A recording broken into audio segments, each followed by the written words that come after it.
Hello everyone, I'm Tim, the Suburban Dad. Today I'm going to do another Booker's Face-Off. This time it's Bookers versus Bookers. We got top one from 2022, which I know you don't like to hear, but it's Ronnie's batch. And we got the new contender, first release of 2023, Charlie's batch. How do the first releases match up? Is 2023 going to overtake 2022? Let's find out. Let's get to it.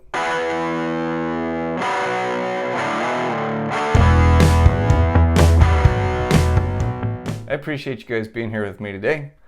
Thanks for tuning in. Thank you in advance for subscribing. I truly appreciate it.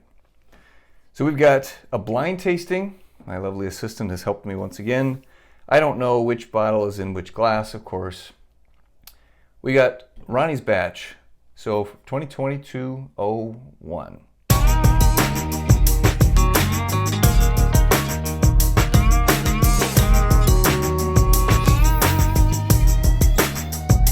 This one is 124.3 proof. It is 6 years, 11 months, and 22 days old. This one, Charlie's batch, 2023-01. We've got 7 years, 1 month, and 8 days old, 126.6 proof. So Charlie's a little older, a little hotter. Not terribly far off. They're both Bookers. Let's get right into first color comparison. I'd say pour number one looks just a tad lighter. This is pour number one over here. Just a tad lighter in color. Let's have a go at the nose on pour number one. Could be Charlie, could be Ronnie, who knows? Okay, so a little bit of ethanol burn on the nose, but also caramel in the background. Maybe a little hint of fruit in there. Caramel, vanilla, a little bit of oak. Typical bourbon notes, nothing too exotic.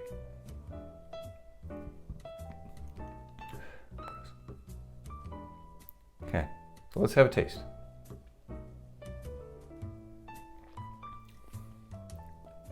On the taste, nice mouthfeel, good coating texture to it, fairly oily, viscous.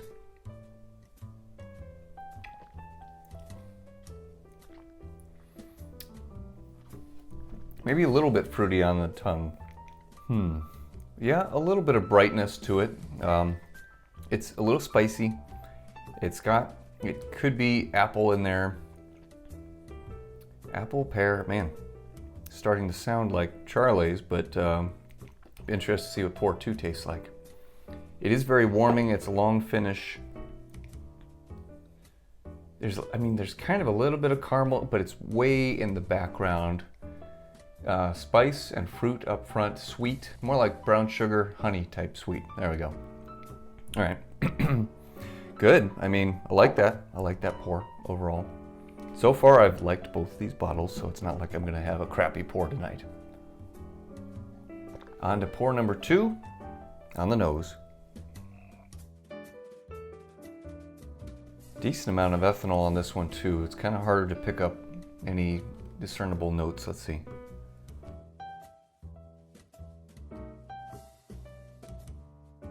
It is very ethanol-y on the nose.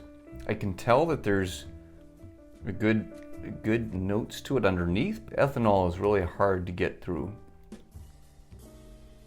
Okay, a little bit of caramel on the nose, but man, that is ethanol-y. Okay, so far I think pour number one has a better nose. Let's have a taste of pour number two. Right away, softer on the palate. This one's a little more softer, more gentle.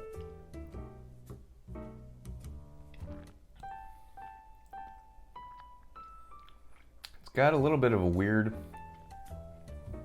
yeah, I'm suspicious. I think I know which pour is which. This one's got a little bit of an off taste. All the batches from 2022 had this weird, funky, kind of root beerish, but like oak and rubbing alcohol undernote to it. I'm getting a little bit of that with this one. The mouthfeel is very good. It's a little ethanol-y, root beerish, oaky, a little bit of caramel, some vanilla. Overall, not bad. Early guess. I think pour number 2 is Ronnie's, and I think pour number 1 is Charlie's.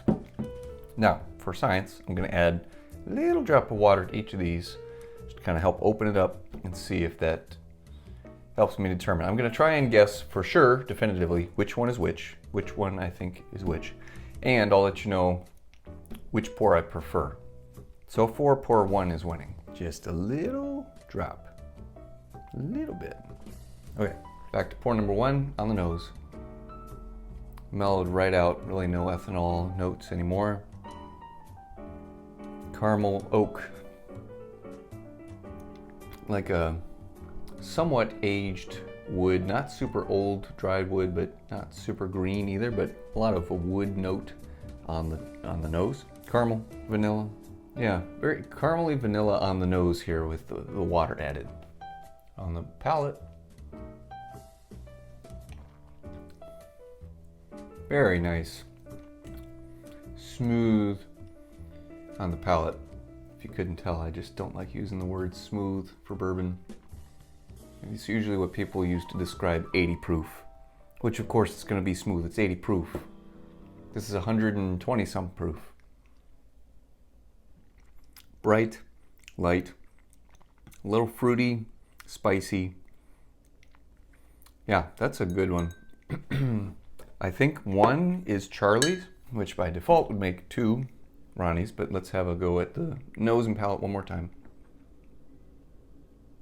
See, the ethanol tones are down, they're decreased, but this one does not have a good nose. It does not. Pour 2 does not have a good nose. It's still kind of burny, ethanol-y. It's hard to pick out much note-wise. All right, let's taste it. Same thing here, pretty mellow. This one still, it has that, and that's really what it is. It's like a rubbing alcohol note. And that just, I don't like that finish. The overall experience is not bad, but I do not like that finish to it. Yeah. Pour number 1, easy winner tonight.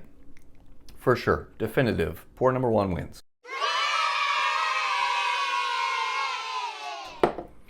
Now, I think pour number 1 is Charlie's, and I think pour number 2 is Ronnie's. Let's see how I did. As usual, finding out together. I'm going to start having my wife put sealed envelopes, just like the TV awards. Number 1, 2023-01, Charlie's batch. That makes number 2, Ronnie's batch. Ronnie's loses. 2023-01 is today's winner.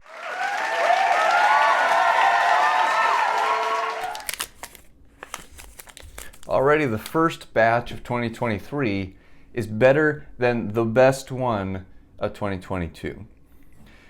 That's promising, because if Ronnie's is the best of 2022, man, that just was not a great year for Booker's. High hopes for 2023. Man, if it gets better than this, we might have another 2019 on our hands with Country Ham and Shiny Barrel batch and the others. Thanks for watching today. Some batches of Booker's are still worth it, guys, but it's hard to, you can't know until you try it. So I've tried Charlie's. I like it. I would endorse it. I don't even get paid from Jim Beam yet. Guys, Fred, you listening? Charlie's batch is the winner. It is still worth buying. The batches from 2022, man, that was a struggle bus for sure. Hope yet for Booker's. It's exciting. We'll talk more about Booker's soon. I want to go over a couple other things. But for now, have you had Charlie's batch yet? What do you think? Let me know in the comments. Let me know what your favorite batch of Booker's has been that you've ever had. I'm curious. And until next time, cheers.